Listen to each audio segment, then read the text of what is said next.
Viewers, যারা class 8-এ পড়ছো তাদের সেকেন্ড ইউনিট টেস্টের কয়েকটা গুরুত্বপূর্ণ প্রশ্ন ইতিহাস থেকে দেখে নাও। হ্যাঁ, তোমরা ঠিকই শুনেছো। আজকে তোমাদের কয়েকটা গুরুত্বপূর্ণ প্রশ্ন আমি বলে দেবো, যেটা তোমাদের সেকেন্ড ইউনিট টেস্ট পরীক্ষাতে আসতে চলেছে। যেরকম দেখতে পাচ্ছ, 1857 খ্রিস্টাব্দের মহাবিদ্রোহের প্রত্যক্ষ কারণগুলো কী ছিল, এটা কিন্তু বড় প্রশ্নের জন্য গুরুত্বপূর্ণ রয়েছে, তাই এটা ভালো করে দেখবে। ঠিক আছে? 1857 খ্রিস্টাব্দের বিদ্রোহ কেবল কি মহাবিদ্রোহ ছিল বা সিপাহী বিদ্রোহ ছিল? তোমার সপক্ষে যুক্তি দাও। এটা কিন্তু ভালো করে পড়বে। ঠিক আছে? তোমাদের যেহেতু এবার 50-এ পরীক্ষা হবে, বড় প্রশ্ন কিন্তু থাকছে, তাই এটা কিন্তু দেখবে। ওকে? ঔপনিবেশিক সমাজে কাদের মধ্যবিত্ত ভদ্রলোক বলা হতো?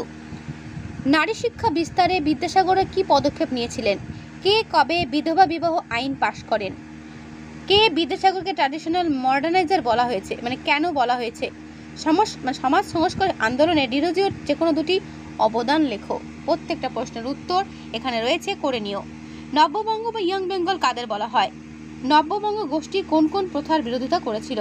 দেখবে যে সমস্ত প্রশ্ন এখানে হাইলাইট করা দেখতে পাচ্ছ, সেগুলো প্রত্যেকটা প্রশ্ন গুরুত্বপূর্ণ রয়েছে, এগুলো কিন্তু দেখে যাবে। তো তোমাদের এখানে আমি কয়েকটা প্রশ্ন দেখাতে পাচ্ছি। যদি আরও ভালো করে ডিটেলসে ভিডিওগুলো দেখতে চাও বা 50 নম্বর সাজেশন প্রশ্নগুলো পেতে চাও, তাহলে কিন্তু অবশ্যই আমার চ্যানেলে এসে পুরো প্রশ্নগুলো দেখে নিও, যেখানে আমি পুরো ডিটেলসে বলে দিয়েছি কোন কোন প্রশ্নগুলো ডিটেলস করতে হবে। প্রত্যেকটা অধ্যায় ধরে ধরে দেখিয়ে দিয়েছি। ঠিক আছে? যদি এই প্রশ্নগুলো তোমাদের ভালো লেগে থাকে তো অবশ্যই চ্যানেলে এসে বাকিগুলো দেখে নিও। সেখানে ইতিহাস কেন অন্যান্য সাবজেক্টেরও সাজেশন দেওয়া রয়েছে। ওকে? তাহলে অবশ্যই কিন্তু দেখে নিও।